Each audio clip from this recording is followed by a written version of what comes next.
La petite fille vendait du riz frit dans la rue, mais les clients ne croyaient pas qu'elle savait cuisiner. Alors tout le monde s'était éloigné. Mais la seconde suivante, la petite fille avait immédiatement allumé le feu et chauffé l'huile. En seulement 2 minutes, elle avait préparé un plat de riz frit. Cette odeur délicieuse avait rapidement attiré les clients. Ils s'étaient précipités pour acheter du riz frit. À ce moment-là, le grand-père de la fille était arrivé en courant. Il avait cru à tort que la petite fille avait causé des ennuis. Alors il avait décidé de cuisiner gratuitement pour les clients en guise d'excuse. Mais les clients avaient déclaré que la petite fille cuisinait très bien. Ils ne voulaient manger que la nourriture préparée par elle. C'est alors que le grand-père, après avoir mangé quelque chose de mauvais, avait eu mal au ventre. Pris de panique, il était sorti précipitamment. Mais une voiture était arrivée à toute vitesse. Un jeune homme riche était descendu de la voiture. Non seulement il ne s'était pas excusé, mais il avait aussi grondé le grand-père pour avoir couru sans regarder. Et il avait exigé que le grand-père s'excuse. La petite fille avait alors dit que faire de mauvaises actions attirait la foudre. Le jeune homme riche n'y avait pas cru au début. Mais la seconde suivante, il avait été frappé par la foudre. Plus tard, comme le grand-père avait besoin d'argent pour être soigné à l'hôpital, la petite fille avait participé à un concours de cuisine. Ce concours avait été organisé par un homme riche, dans le but de soigner l'anorexie de sa femme.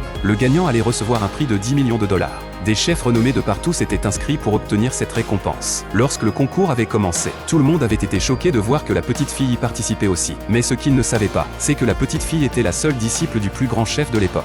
Alors que les autres chefs montraient chacun leur talent, la petite fille, elle, ne faisait que couper des poires. Le chef à côté d'elle vantait sa sauce secrète. Mais la petite fille avait révélé sans effort les ingrédients de cette sauce secrète. Ce chef avait été extrêmement choqué. Très vite, chacun avait terminé son plat. Les domestiques avaient apporté les plats à la femme du riche homme. Mais elle n'avait voulu goûter aucun d'eux, jusqu'à ce qu'elle goûte la soupe de poire de la petite fille. Son anorexie avait immédiatement disparu. Elle avait même déclaré que c'était la soupe la plus délicieuse qu'elle ait jamais bue.